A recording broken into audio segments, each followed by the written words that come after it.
I was going to school for accounting. I got a bachelor's and master's in accounting. And I learned a lot from the business college there.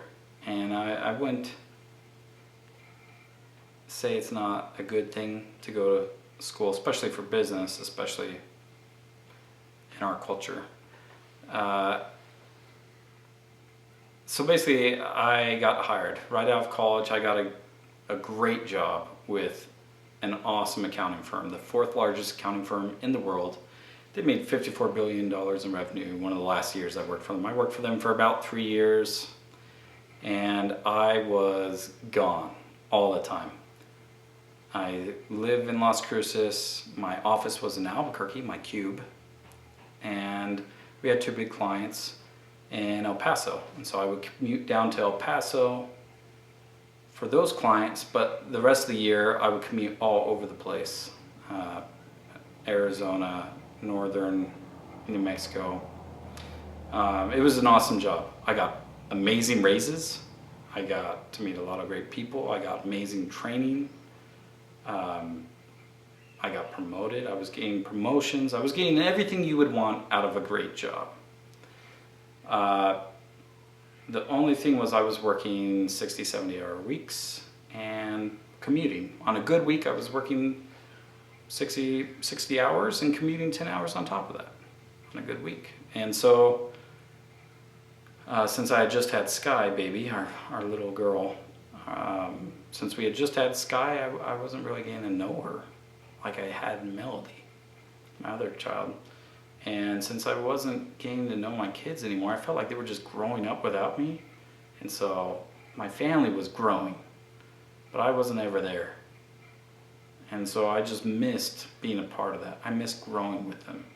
I would kiss my girls goodbye in the morning, and I would kiss them goodnight while they were sleeping because I was working so much. And they would say horrible, horrible things to me. Like on the weekends, Melody would say, I like it when you're home for dinner. And it's like, ugh, you know? Or I remember mornings where I would get up, get ready for work. I'm almost about ready to go out the door, and Melody would say, hey, Daddy, are you going to spend the day with us? And it's like, you're a bad kid, man. You make me feel like crap. You know, I missed it. I missed being there. But I'm different, I guess, than most people because I really want to be a part of my family. So I bought this cheap $200 camera. I made videos with my girls in my free time on the weekends that I was home. And I would post those videos to YouTube and we would watch them. So this way I could tell them how much I missed them while I was gone. And I could also see them. I could see them while I was gone. They could see me while I was gone away for work. And it was keeping those memories alive that had a really great impact on my life. And that's why I do what I do now. Making videos for families is something I'm passionate about because those memories come and go. You know, flying a kite for the first time is not a big deal. It's not. It's a kite in the air. You know, it's not making a plane for the first time. I mean, flying a kite is one of those easy memories to just forget.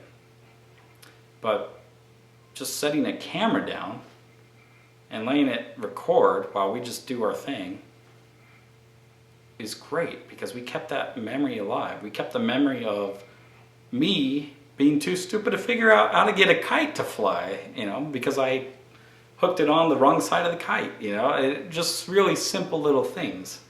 And I made a little video about that, and now we always watch that. Melody's bigger, she's older.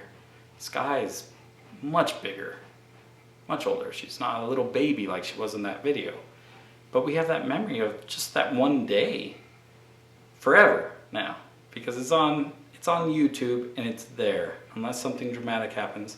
And we have the video backed up in other places as well. But the idea that we can go watch that video whenever Melody wants, and she still asks to this day, let's watch the kite video. And that's cool. That's cool that she can remember that. When she's much older and she has her own kids, being able to see that video with her kids, she'll finally understand what it feels like when I'm sitting with both my daughters on my lap, watching our family videos. And the only way that I know they'll be able to access that is because I have them backed up and I have them on networks that are going to last a lot longer than anything I could just buy and keep myself. And so that makes me happy to know that they'll be able to enjoy the same memories and they'll remember just by that video. And when we look at a picture, we look at a photograph, our brain recalls memories and details that we'd otherwise lose if we didn't have that photograph. And to me, social media is keeping that alive. That's what they're drawing upon. That's why so many people go to social media. It's because they're able to experience that themselves. And it's a lot cheaper than developing film and printing it, right? And it's instant.